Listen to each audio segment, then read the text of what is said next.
Good morning to all of you. Class 8th, subject Social Science, Chapter 5, Industries. Dear students, कल हमने जमशेदपुर और Petersburg के बारे में पढ़ा था। आज हम कॉटन टेक्सटाइल इंडस्ट्री के बारे में पढ़ेंगे। कॉटन टेक्सटाइल इंडस्ट्री यानी कि सूती वस्त्र उद्योग के बारे में। तो आप अपनी बुक का पेज नंबर 56 निकालेंगे, वहां से आज हम पढ़ेंगे। Weaving cloth from yarn is an ancient art. Cotton, wool, silk, jute, flax have been used for making cloth. तो धागे से कपड़े की बुनाई एक प्राचीन कला है। कपास, ऊन, सिल्क, जूट और पटसन का प्रयोग वस्त्र निर्माण में होता है।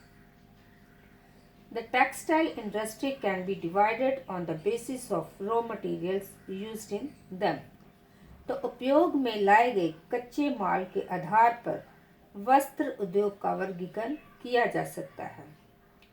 Fibers are the raw material of textile industry. Fibers can be natural or man-made. Natural fibers are obtained from wool, silk, cotton, linen, and jute. Man-made fibers includes nylon, polyester, and rayon. तो रेशे वस्त्र उद्योग के कच्चे माल हैं।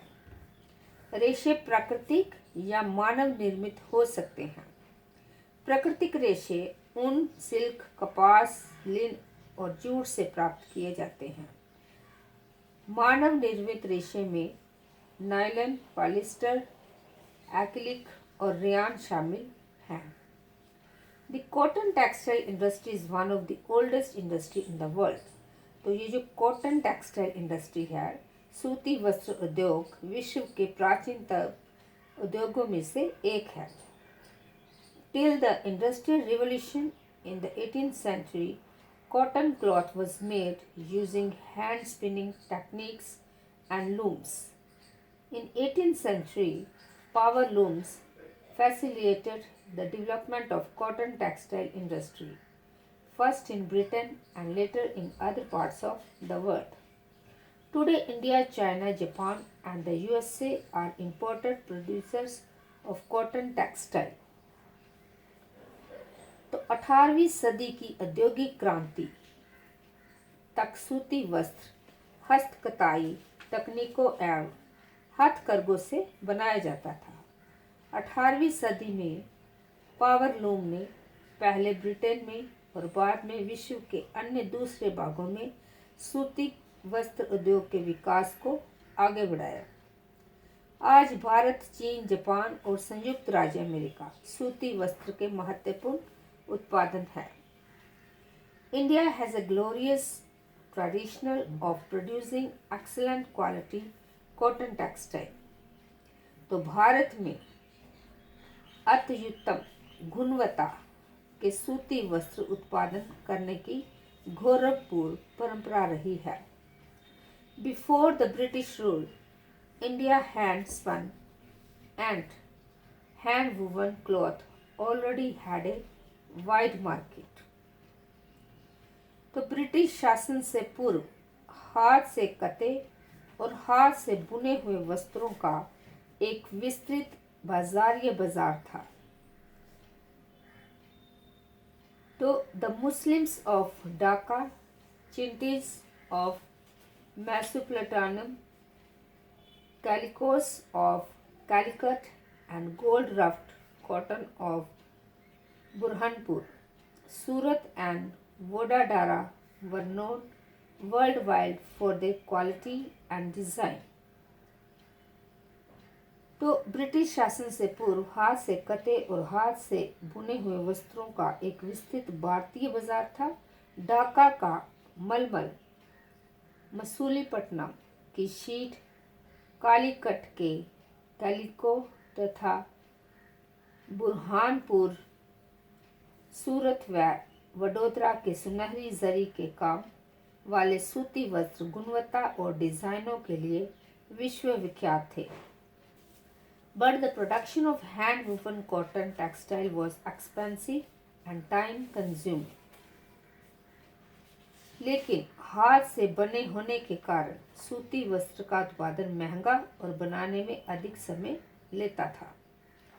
Hence, traditional cotton textile industry could not face the competition from the new textile mills of the West, which produced cheap and good quality fabrics through mechanized industries units.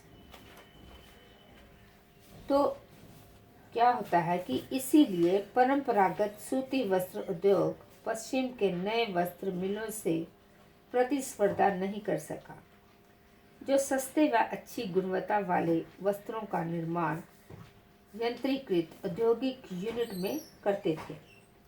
The first successful mechanized textile mill was established in Mumbai in 1854.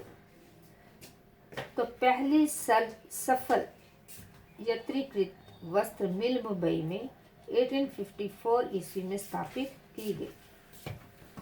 The warm moist climate, a port for importing machinery, availability of raw materials and skilled labor resulted in rapid expansion of the industry in the region. तो कोष्क आर्द्र जलवायु, machine आयात के लिए पतन, कच्चे माल की उपलब्धता और दक्ष श्रमिक इस प्रदेश में इस उद्योग के ध्रुव फैलाव में सहायक रहा. Initially, these industries flourished in the states of Maharashtra and Gujarat because of favorable humid climate. But today, humidity can be created artificially, and raw cotton is a pure and not weight losing raw material. So these industries has spread to other parts. तो इसीलिए क्या होता था कि ये उद्योग भारत के विभिन्न भागों में फैल गया. ये कहाँ कहाँ फैल गया? कोलंबोट्रा, Kanpur, Chennai, Ahmedabad, Mumbai, Kolkata, Ludhiana, Pondicherry and Panipat are some of the other important centers. तो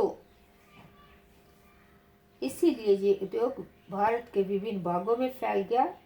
कोयम्बटूर में, कानपुर में, चेन्नई, अहमदाबाद, मुंबई, कोलकाता, लुधियाना, पोंडिचेरी और पानीपत कुछ अन्य महत्वपूर्ण केंद्र हैं इसके. तो डियर स्टूडेंट्स, अभी ब्लैक बोर्ड पर मैंने होमवर्क लिखा है, तो आपका होमवर्क है what do you mean by the term textile. तो इसका आंसर है the term textile is derived from the Latin word texere which means to weave. तो इसको आपने कॉपी पे लिखना है और याद करना है. Thank you and have a nice day.